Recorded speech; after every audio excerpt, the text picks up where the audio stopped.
उस प्यारे सी श्रृंखला में आज हम सभी लोग उत्तम आकिंचन धर्म के बारे में चर्चा करेंगे। आचार्य कुंद देव स्वामी महाराज हमें बता रहे हैं, जो यथाजात रूप धारण करने के, यथाजात रूप का मतलब होता है जैसे जन्म के समय में आपका रूप था, यथाजात नग्न रूप था। आचार्य कहते हैं जो यथा जात रूप धारण करने के उपरांत भी तिल तुस मास का समान परिग्रह हाथों में ग्रहण करता है, वह निगोद का पात्र बनता है। तिल तुस मास मतलब तिल के बराबर, तुस यानी ये घास के बराबर अगर परिग्रह रखता है, वो व्यक्ति क्या होता है? निगोद का पात्र बनता है। परिग्रह दुर्गति का कारण है। त्याग कर वस्त्रों को ग्रहण करना आचार्य ग्रहण करते हैं, थूक कर चाटना है। यानी यथाजात रूप, यानी आपने इस धरती पर जब जन्म लिया तो नग्न रूप में लिया। घर परिवारों ने कपड़े लत्ते पहना दिए और आपने परिग्रह को अपना लिया, फिर पैसे इकट्ठा कर लिए, दुकान बना ली, मकान बना लिया, पत्नी, पैसे, 10 प्रकार का बाहर परिग्रह, 14 प्रकार का अंतरंग परिग्रह, 24 प्रकार का परिग्रह आपने जोड़ लिया, इसीलिए आप निगोद के पात्र बनेंगे। ये आचार्य कुंद अपनी गाथा में कह रहे हैं। अब आप सोचिए कितना परिग्रह है आपके पास। प्रियांको भाई, कितने जोड़ी कपड़े होंगे? यहां कह रहे हैं तिल तुस मास। क्या कह रहे हैं? तिल तुस मास।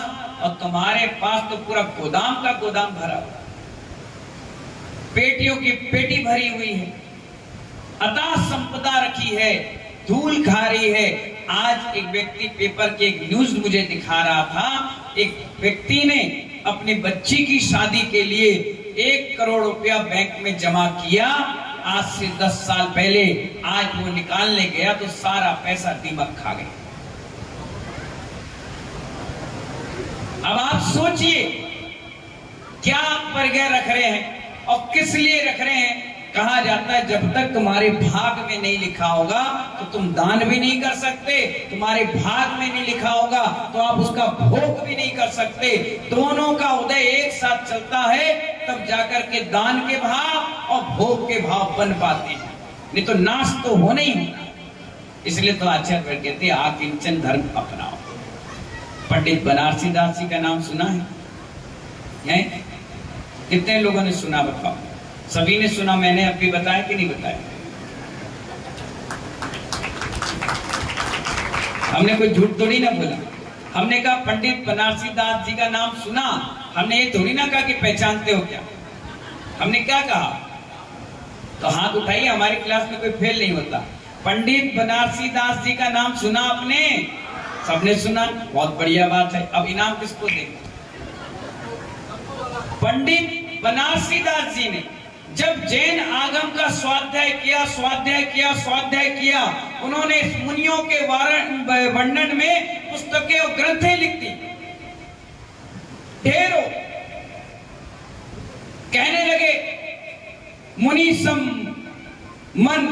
मुनि मन सम उज्ज्वल नीर प्रासुक जल लायो। ऐसी ऐसी गाथाएं लिखी कि मुनि का मन पानी से भी ज्यादा पवित्र है। अब महानुभाव क्या हुआ? गाथाएं लिख दी, विवरण लिख दिया, पूरे मूल गुणों को लिख दिया। कभी कभी उनके भाव बने कि मैं भी मुनि बनूं। और मालूम है उनका जब जन्म हुआ, दौलत राम जी, बनारसी दास जी जब जन्म हुआ तो एक भी मुनि उनको मिले नहीं। डबरा वालों, तुम्हारा पुण्य है, तुम्हारे पुण्य की इबादत भैसन सागर उपाध्याय ने लिख दी। अभी इसका पुण्य ना जाने कितने साल तक तुम बैठ कर खाओगे तो भी खत्म नहीं होने वाला। सोने का सिरपल, डायमंड के चावल बनाकर ले जाओगे ना तो भी साधु डबरा में चितमास करने के लिए डरता है। अरे भैया हम नहीं करेंगे, हम नहीं जाएंगे, अरे बेकार है, अरे बेकार है। और जब से मैं बैठा हूं तो लोग एक ही नाम फेर रहे हैं, 8 तारीख को डबरा जाना है, 8 तारीख को डबरा जाना है, 8 तारीख को डबरा जाना है। इससे पहले ना तो तुम्हें कोई जानता था ना कोई पहचानता था। किसी साधु के सामने भी खड़े हो जाओ ना कि हम डबरा से आए, हाँ हाँ मालूम है, कोई लेने नहीं जाता है। ऐसे ही है। और अब हाँ, व्यसन सागर जी ने चतुर्मास किया। भैया क्या इतिहास बनाया आपने, क्या गजब का चतुर्मास कराया, मजा आ गया। वाकई में हम लोग भी गए थे, हम लोग भी आए थे, हम लोग भी वहां रुक कर आए, कार्यक्रम करके आए। वाह बहुत अच्छा। तो पंडित बनारसी दास जी जब जन्म लिए उस समय एक भी दिगंबर साधु उनको देखने को नहीं मिला। वो तरसते थे, तड़पते थे कि अरे हम एक बार तो आहार दे लें। यत्र तत्र किसी जंगल में, कहीं तीर्थ पर, कहीं मंदिर में, कहीं समाज में कोई तो साधु मिल जाए। एक भी साधु को देखने को नसीब नहीं हुआ। उन्होंने कहा कि अब एक काम करते हैं, हम खुद साधु बनते हैं। और उन्होंने मालूम है महानुभाव, कपड़े उतार दिए, 7 दिन तक भूखे रहे। क्या करते रहे? उनको लगा कि मेरे अंदर भी आकिंचनपना आना चाहिए। एक बात ध्यान रखना, बाथरूम में कपड़े उतारना वासना का प्रतीक है। बाथरूम में, कमरे में कपड़े उतारना जाते हैं क्या? उसके प्रवचन सुनते हैं? एक जानवर भी घूमता है, एक छोटा सा बच्चा भी घूमता है। नहीं महानुभाव, इंद्रियों को बस में करके, बेबस करके नहीं, इंद्रियों को बस में करके हजारों के बीच इस दिगंबर साधु ने दीक्षा ली है, साधना की है। अंतरंग और बहिरंग आकिंचनपन उसके अंदर है।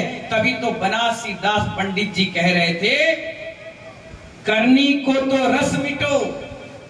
उन्हें लिख दी गाथाएं, पंक्तियां, क्या लिखे? करनी को तो रस मिटो, आयो ना निज को स्वाद।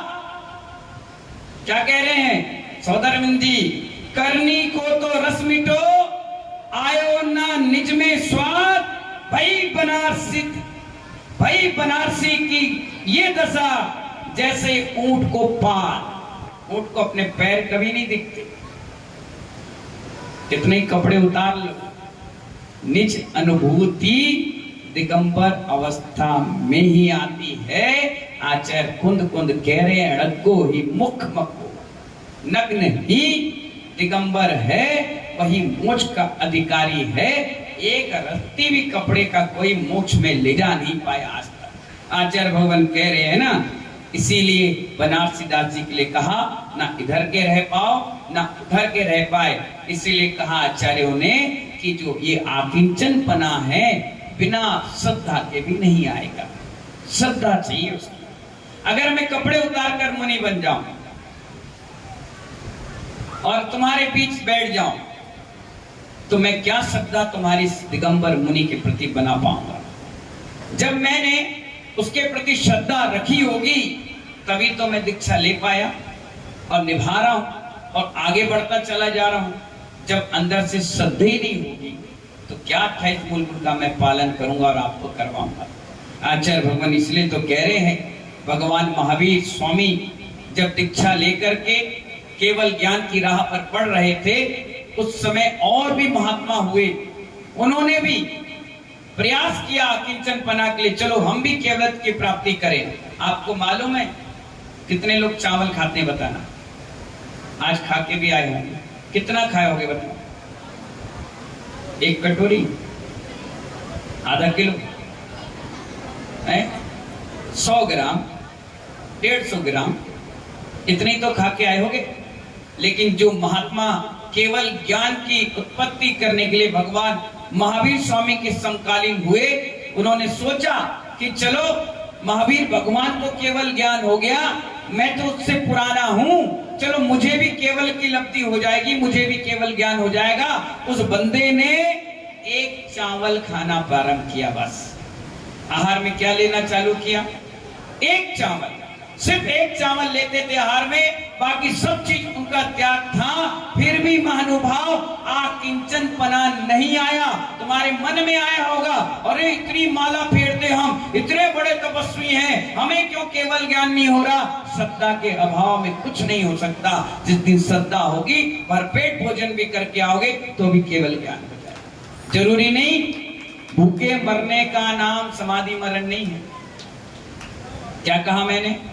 भूखे मरने का नाम समाधि मरण नहीं है, परिणामों को संभालने का नाम समाधि मरण है। आप ये मत सोचो कि मुनिराज खा पी कर आए हैं और आकर के उनकी समाधि होगी। नहीं, समाधि नहीं हुई होगी, खा के आए। अरे जिस क्षण तुम्हारे घर पर अंजलि छोड़ी, उसी क्षण उन्होंने चारों प्रकार के आहार पानी का त्याग कर दिया। आज जैसी मेरा आहार समाप्त हुआ, मैंने तुरंत भगवान का स्मरण किया, सिद्ध भक्ति पढ़ी और कहने लगा मैं अपने मन से कि अब 48 घंटे तक मेरा आहार पानी का त्याग। मैंने बोल दिया, तुरंत त्याग करके आ गया। फिर भक्ति करने के बाद और त्याग कर दिया।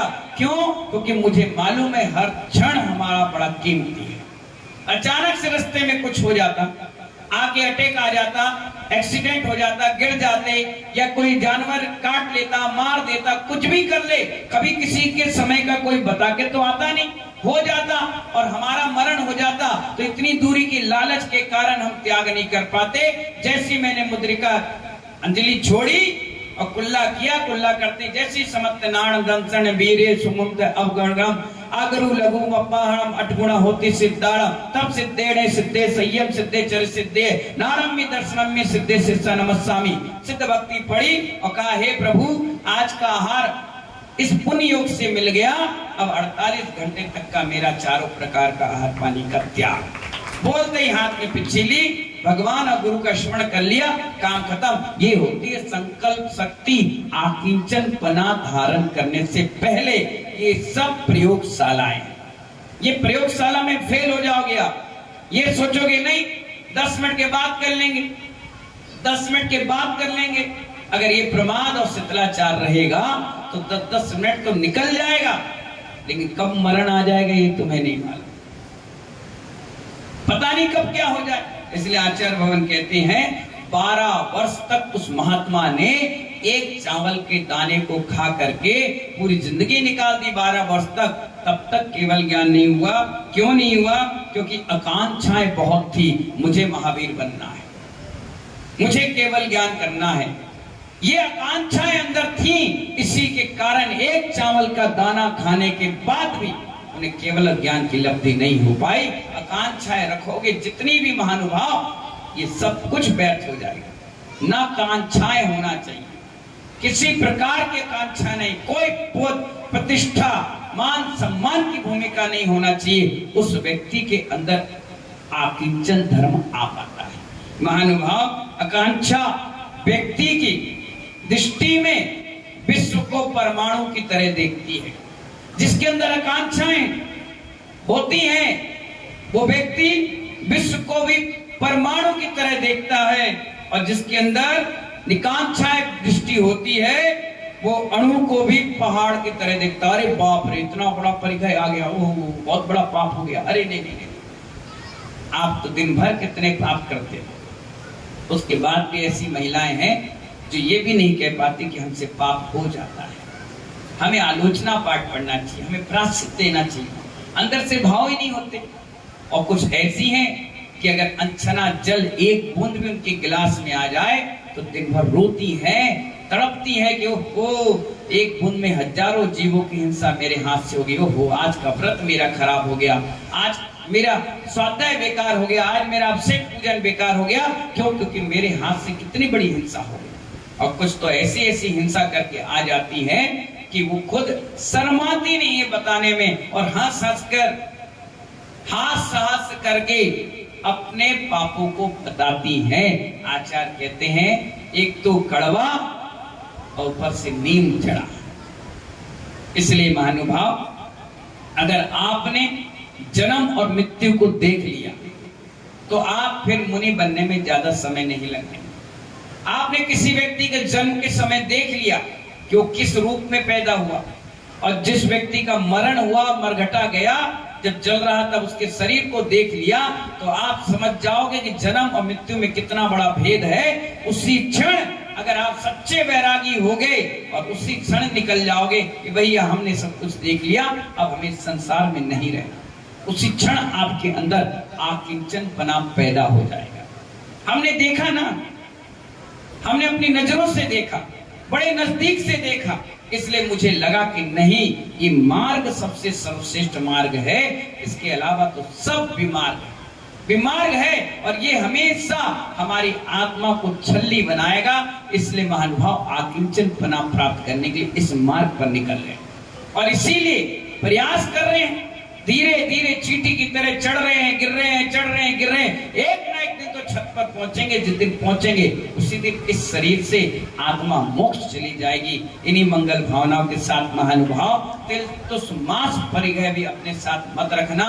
और ये ना कर पाओ तो आपसे यही कहना चाहूंगा कि रात के सोने के पहले सब कुछ त्याग करके सोया करो। क्या करके सोया करो? सब कुछ, रुपया, पैसा, धन दौलत, पति परिवार, मकान, दुकान, खेत खलियान, बैंक बैलेंस, सोना चांदी, ये सब चीजें छोड़कर सोया करो और प्रभु से कहा करो कि हे प्रभु, अगर जिंदगी रही तो ये कल सुबह मेरा है कोमल चंद जी, ये तो सारी चीज मेरा त्याग है। और अचानक से मरण भी हो गया तो सीधे नरक नहीं जाओगे, तिरंज नहीं बनोगे, मनुष्य नहीं बनोगे, सीधे यहाँ से जाओगे और देवलोक में आपका जन्म होगा। उठते ही आपकी आंख खुलेगी, अवधि ज्ञान लगाओगे, अरे मैं कौन था, क्या किया था, अरे बाप रे 10 लक्षण का समय चल रहा था, मैंने चारों प्रकार के आहार का त्याग किया था, मैंने उपवास किया था, मैंने ये सब चीजें त्याग की थी, अरे बाप रे चलो सीधे नंदीश्वर, चलो पंचमेरु की वंदना करने।